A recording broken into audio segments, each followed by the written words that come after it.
পরিচারিকা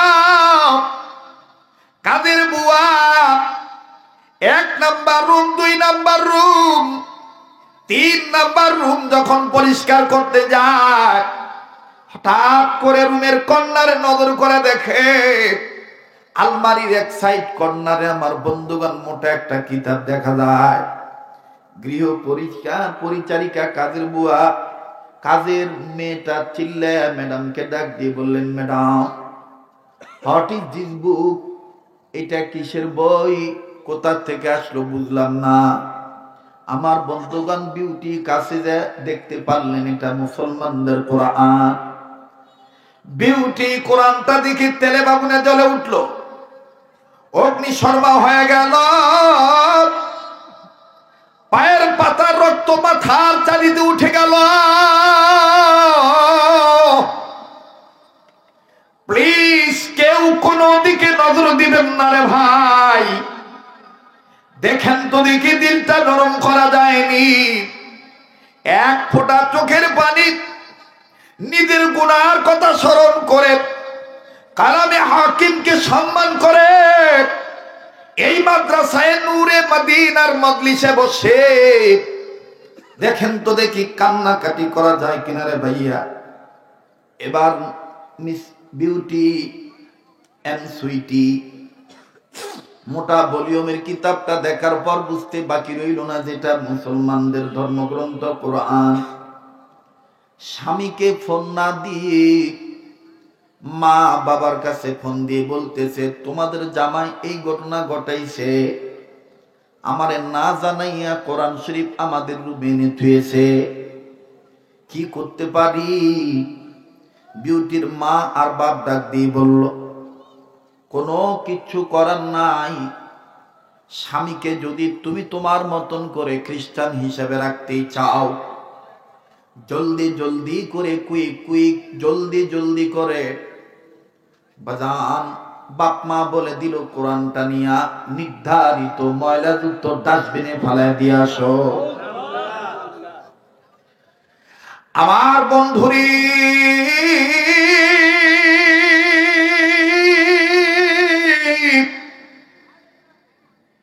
miss beauty আমার আপনার অন্তরের কিতাব কোরআনুল কারীমকে নিয়া অর্থ করি, টাকা পয়সা খরচ করিয়া ডাস্টবিনে ফেলে দিল, ময়লা জায়গায় ফেলে দিল।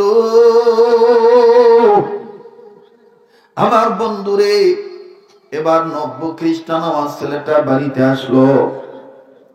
প্রতিদিনের ন্যায় আমার বন্ধুগণ, আমার ভাইরা যখন জামা খুলতে যাবে, শার্টের কলার উপরে যে টাই আছে টাইটা যখন ঢিলা করবে, ঢিলা করা অবস্থায় ওই কর্নারে নজর করে দেখতেছি, দেখি তো কোরআনটা প্রতিদিনের ন্যায় পর্দা উঠায় দেখে পর্দা আছে, জায়গা আছে, কোরআনুল কারীমটা সেখানে নাই।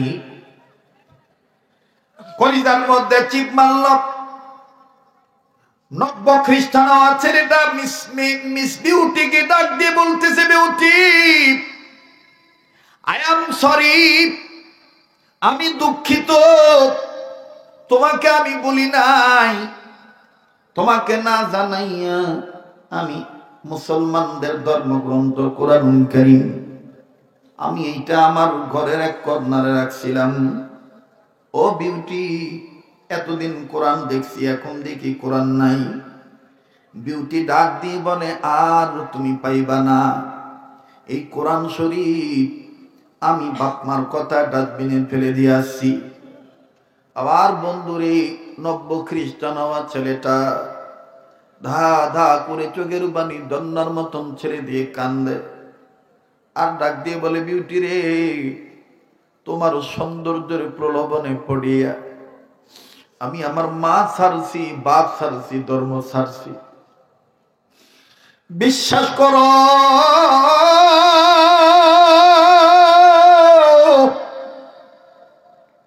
এই কোরআন আমি তোমাকে বিয়ে করার পর হইতে অদ্য পর্যন্ত কোনো দিন আমি খুলি নাই, কোনো দিন আমি ধরি নাই। আর এই কোরআনটা তোমার সহ্য হলো না, কই তুমি ফালাইছো? মিস বিউটি ডাক দিয়ে বলতেছে, স্বামী আমার, এই এলাকার মধ্যে সবচেয়ে বড় ময়লার স্তূপ ডাস্টবিন যেখানে, এই ডাস্টবিনে আমি কোরআন ফেলে দিয়ে আসছি। ছেলেটা চট করে বুকে হাত দিয়া কেমন জানি বুকে পেন হইতেছে, ব্যথা করতেছে, পুরা শরীর ঘেমে গেছে। ছেলেটা ডাক দিয়ে বলতেছে, আমি একটু যাই, কোরআনটা কোথায় ফেলাইছ আমি নিয়ে আসি। বিউটি বলতেছে, এই কোরআন আনলে কিন্তু আর তুমি ঘরে ঢুকতে পারবা না। ছেলেটা ডাক দিয়ে বলতেছে, তুমি আমারে ঢুকতে দিলে দিবা, না দিলে না দিবা, কিন্তু আমার মন মানে না, আমি আর এই কোরআন এভাবে ডাস্টবিনে পড়ে থাকতে দেব না। একটা দৌড় মেরে চলে গেছে রে ভাই, যাইয়া পাগলের মতন খুঁজতেছে, ডাস্টবিন তন্ন তন্ন করে খুঁজতেছে, লোক লাগায় দিছে, দেখো না কোরআন কোথায় আছে। অবাদান এবার হঠাৎ করে ছেলেটা দেখতে পাইল, আমার বন্ধুগণ, ডাস্টবিনের এক কর্নারে আল্লাহ পাকের কোরআনুল কারীম দেখা যায়। এই মুসলিম ছেলেটা, নব্য খ্রিস্টান হওয়া ছেলেটা কোরআনকে ডাক দিয়ে বলতেছে, কেমন লাগে, কি কারণে তুমি আমার সাথে আইছিলা? এখন নিজেই তো অপমান হইয়া গেলা, আইলে না আইলে তো আর এইরকম নোংরা জিনিসে তোমার পরে থাকতে হইতো না। আমার বন্ধুরে কোরআনুল কারীম থেকে কে জানি জবাব দিয়ে বলতেছে, নাহনু নাযালনা যিকরা ওয়া ইন্না লাহু লাহাফিজুন। নাযিল করেছে আল্লাহ,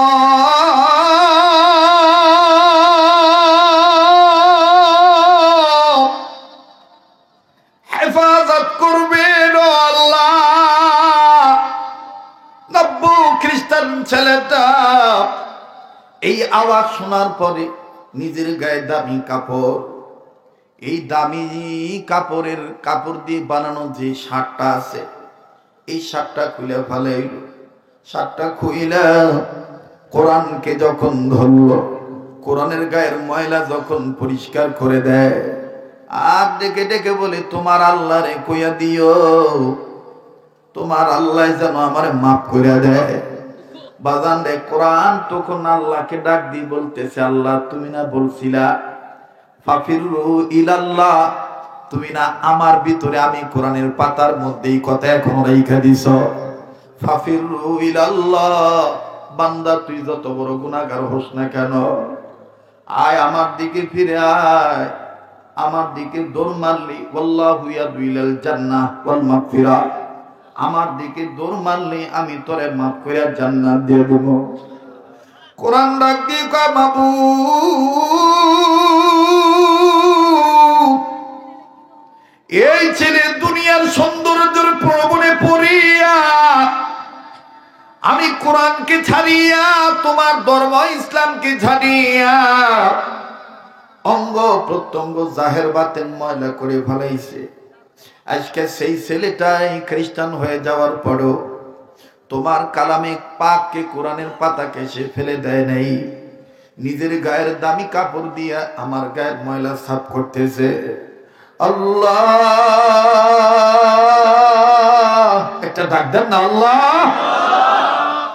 আল্লাহ।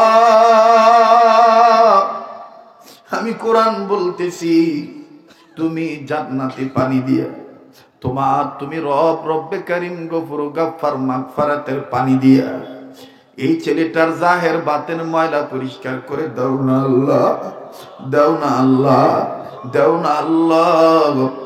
আমার বন্ধুগণ, আমার ভাইরা, নাপাক থাকিয়াও যদি নবীর প্রেমে, কোরআনের প্রেমে, আল্লাহর প্রেমে জীবন দেওয়া যায়, আল্লাহ পাক নিজেই কুদরতি পানি দিয়া তাকে গোসল করে জান্নাত দিয়া দেয়।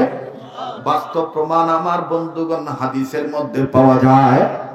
বীর হানজালা রাদিয়াল্লাহু তাআলা আনহা ফরজ গোসল করার জন্য পানির কাছে গিয়েছে। একটা লোকও বাজান এদিক সেদিক তাকাইবেন না, বীর হানজালা রাদিয়াল্লাহু তাআলা আনহু তিনি ফরজ গোসল করার জন্য পানির কাছে গিয়েছেন, শরীর নাপাক, পানি মুখে নিয়েছে কুলি করার জন্য। ঠিক ইন্নি মিনিটে আমার বন্ধুগণ, আমার ভাইরা, কে জানি ডাক দিয়ে বলে শয়তানে মরদুদ, ভাষা প্রয়োগ করে ভদ্র কণ্ঠে বলে কুতিলা মুহাম্মাদুন, মুহাম্মদ নবী দুনিয়া নাই। হানজালা রাদিয়াল্লাহু তাআলা আনহু গোসল না করিয়া যখন শুনলেন আমার নবী মুহাম্মদ দুনিয়ায় নাই, সাহাবী হানজালা একটা দৌড় মেরে বিবির কাছে যায়, ডাক দিয়ে কয় বিবি রে আমারে তরবারি দে দে, বিবি বেঁচে থাকলে দেখা হবে দুনিয়ায়, আর না হয় দেখা হবে কিয়ামতের ময়দানে। বিবি ডাক দিয়ে বলতেছে স্বামী গো, আপনি তো নাপাক, আপনি তো নাপাক, আপনি তরবারি দিয়ে কি করবেন? ও স্বামী, আপনার উপর তো গোসল ফরজ হয়ে গেছে। হানজালা কান্দার ডাক দিয়ে বলতেছেন বিবি রে, কার জন্য গোসল করব? আমার এতিম নবী মুহাম্মদ নাকি ঘাবলা মাইরা বলেছে। আরে বিবি, যেই দুনিয়ায় নবী নাই, আমি কার জন্য গোসল করবো রে বিবি? দে আমারে তরবারি দে, বেঁচে থাকলে দেখা হবে দুনিয়া, আর না হয় দেখা হবে কিয়ামতের ময়দানে। তরবারিটা নিয়ে সাহাবী হানজালা একটা দৌড় মেরে যুদ্ধের ময়দানে ঝাঁপিয়ে পড়লে। আল্লাহর দয়ায় অনেক কাফের বেঈমানদেরকে, কয়েকটা কাফের বেঈমানদেরকে দুনিয়া থেকে বিদায় দিয়া জাহান্নামে পাঠিয়ে দিলে। কিছুক্ষণ পরে হানজালার উপরে আক্রমণ আসলো। কাফেরদের আক্রমণে আক্রান্ত হইয়া সাহাবী হানজালা রাদিয়াল্লাহু তাআলা আনহু শহীদ হয়ে গেলেন। যুদ্ধ শেষ হয়ে গেল। এবার বাজান আমার নবীজি ঘোষণা করলেন, যারা ধর্মকে প্রতিষ্ঠিত করার জন্য কোরআনুল কারীমের পাতাকে ইজ্জত করতে যাইয়া, আমি নবী মুহাম্মদকে মহব্বত করতে যাইয়া, এক আল্লাহর উপরে আস্থা রাখতে যাইয়া যারা জীবন দিয়া শহীদ হইল, আমি রব্বে কাবার বন্ধু হাবিবুল্লাহ বলতেছি, মহান রব্বুল আলামিনের পরম বন্ধু হাবিবে কিবরিয়া বলতেছি, জলদি জলদি করে এই শহীদ সাহাবীদেরকে বিনা গোসলে কবর দিয়ে দাও। সমস্ত সাহাবীদের লাশ খুঁজে খুঁজে বের করা হলো। ও বাদান কবর দিয়ে দিবে। ঠিক ইন টাইম বহু দূর থেকে একদম মা আউলা কাছে পাগলি নিবেশে চিৎকার দিয়ে ডেকে ডেকে বলতেছেন, নবী গো, সব সাহাবীদেরকে বিনা গোসলে কবর, আমার স্বামী হানজালারে বিনা গোসলে কবর দিয়ে দিল। আমার স্বামী নাপাক, স্বামীর উপর গোসল ফরজ হয়ে গেছে। নবী আমার ডাক দিয়ে বলল, কেন? ডেকে ডেকে বলতেছেন, নবী গো, আমার স্বামী আমাকে ব্যবহার করেছে, ফরজ গোসল করার জন্য পানির কাছে গিয়েছে, কে জানি বলছে আপনি নবী নাকি দুনিয়ায় নাই। ইয়া রাসূলুল্লাহ, ইয়া হাবিবাল্লাহ, আপনার মহব্বতে পড়ে আমার স্বামী আর গোসল করেন নাই, নাপাক শরীর নিয়ে যুদ্ধ করিয়া শহীদ হয়ে গেছে।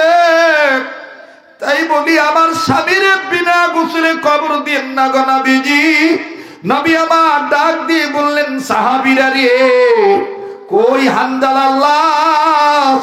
হানজালার লাশ খুঁজে খুঁজে বের করো, আমি নবী নিজে তাকে গোসল করে দেব। এবার সাহাবীরা হানজালার লাশ খুঁজে বের করলেন। একজন সাহাবী দৌড়াইসা কান্দার ডাক দিয়ে কয়, নবী গো, হানজালার শরীর বিদাগ, হানজালার চুল বিদা, দাড়ি বিদাগ, মনে হইতেছে কে জানি হানজালার নগদ গোসল করায় পাঠাইছে। জমিনে টপ টপ করে তার শরীর থেকে পানির ফোঁটাগুলি পড়তেছে। নবীজি কাছে যায়, দেখে সত্যই হানজালার শরীর বিদা। নবীজি আসমানের দিকে তাকাইলেন, কে কে গোসল করে দিল? আমার আল্লাহ ডাক দিয়ে বললেন, নবীজি গো, যেই হানজালা আমি আপনি নবীর মহব্বতে বুড়িয়া আমি আল্লাহর ধর্মকে প্রতিষ্ঠিত করতে যাইয়া গোসলের কথা বইলে যে জীবন দিয়া শহীদ হইতে পারবো, আমি এই আল্লাহ এই হানজালারে আসমানের উপরে উঠাইয়া জান্নাতের পানি দিয়া ফেরেশতাদের মাধ্যমে গোসল করে আপনার কাছে পাঠায় দিলাম। বাজানলে এবার এই লোকটা মিস বিউটির স্বামী কোরআন শরীফ সুন্দর করে মুছে পরিষ্কার করে উন্নত মানের পারফিউম ব্যবহার করে কোরআন শরীফটা দামি কাপড় দিয়ে পেঁচাইয়া বুকে ধরিয়া বিউটির কাছে যা যখন দাঁড়াইলো, বিউটি বলতেছে, খবরদার তুমি আর এক পা আগাইবা না। বাপমা বলেছে, হয় এই বাড়িতে কোরআন থাকবে, নাইলে তুমি থাকবা। আমার ভাইরা, মুসলিম থেকে খ্রিস্টান হওয়া ছেলেটা চোখের পানি ছেড়ে দিয়ে বলে, তুমি তোমার বাপমার কথা শুনে যেহেতু আমাকে ভালোবাসো, তাইলে তুমি শুনে নাও, যেই বাইবেল ধরে তোমার বাপকে সাক্ষী রেখে কোরআন ছেড়ে দিয়েছিলাম, এই কোরআন বুকে নিয়ে তোমাকে সাক্ষী রেখে বলে দিচ্ছি, আমি আর খ্রিস্টান থাকবো না, আমি মুসলমান হয়ে গেলাম।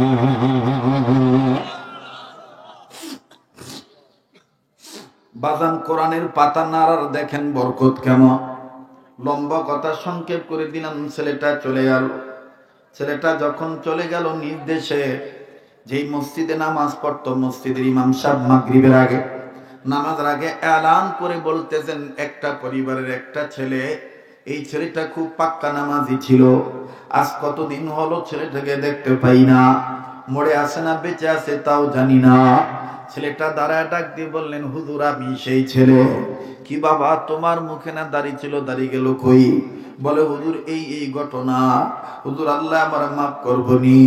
বলে, তুমি ফের তওবা করে কালেমা পড়ছনি? বলে, হ্যাঁ আমি তওবা করে কালেমা পড়েছি, আর জীবনে কোনোদিন দুনিয়ার সৌন্দর্যের প্রলোভনে পড়ব না। আসলে সবচেয়ে দামি পাতা হলো কোরআনের পাতা। ইন্নাহু লাকুরআনুন কারীম। সেটা বলে, হুজুর গো নবীর কথাই সত্য, খায়রুকুম মান তাআল্লামাল কুরআন ওয়া আল্লামা। এবার বাজান ইমাম সাহেব হুজুর মুসল্লিদেরকে নিয়ে মাগরিবের নামাজ পড়ার পর সাধারণ সংক্ষিপ্ত বয়ান করে, আমার বন্ধুগণ, আমার ভাইরা, সুন্দর করে ছেলেটাকে উদ্বুদ্ধ করলেন। কয়েক মাস পরে ছেলেটা মারা গেল। দেখেন বাজান কি হইল, অবশ্যই বলবো। তবে বাজান আমি দেখেছি অনেক যুবক চোখের পানি ছেড়ে কেঁদে দিয়েছে। কার জীবনে কি গুনাহ আছে আমার জানা নাই, কার অন্তরে কি যন্ত্রণা আছে তাও আমার জানা নাই। যে হাতটা দিয়ে আমার আল্লাহ বারবার কাবা ধরায়, যে হাতটা বারবার কাবা ধরে আমার ভাইরা, প্রতি বছর কয়েক বছর যাবত লাগাতার আমার বন্ধুগণ গোটা রমজান মদিনায় থাকতে হয়, ঈদ করে তারপরে বাংলাদেশে আসতে হয়। আমি কথা দিচ্ছি এবার রমজানে মদিনায় থাকবো, আপনাদের জন্য দোয়া করব, ভুলবো না। একটা আবদার করবো বাজান, পারলে দিবেন, না পারলে না দিবেন। পৃথিবীর জমির উপরে আসমানের নিচে সবচাইতে যেহেতু দামি পাতা কোরআনের পাতা, এই কোরআনের পারার সংখ্যা 30 পারা। 30 পারা কোরআনকে মহব্বত করিয়া, মা বাবার দরদে দরদে সন্তান হইয়া, নিজের গুনাহ থেকে মাপ নেওয়ার জন্য, কবুল হওয়ার জন্য এক পারা কোরআনকে ভালোবেসে 1000 টাকা নগদ এই ময়দানে দেওয়ার মতন কোন ভাই আসেননি। এখানে এমন অনেক বন্ধু আছেন 10,000 5,000 টাকা নগদ আপনার দেওয়ার মতন অনেকেই সামর্থ্য আল্লাহ দিয়েছে। আমি এত বেশি চাই নাই, পারলে দিবেন, একটু আমার কাছে আসেন ভাইয়া। এক পারা কোরআনকে মহব্বত করে 1000 টাকা আমার হাতে দিবেন। আল্লাহ আপনার একজন গোলাম, এ ভাই পারলে দিবেন, না পারলে না দিবেন, কিন্তু আপনি উঠে যান কেন? এটা তো কোরআনের সাথে আদবের খেলাফ কাজ করা। এক পারা কোরআনকে মহব্বত করিয়া 1000 টাকা নগদ দেওয়ার মতন কোন বন্ধু আছেন? কত টাকা পয়সা কত টাকা নষ্ট হয়ে যায়, রব্বে কাবা কবুল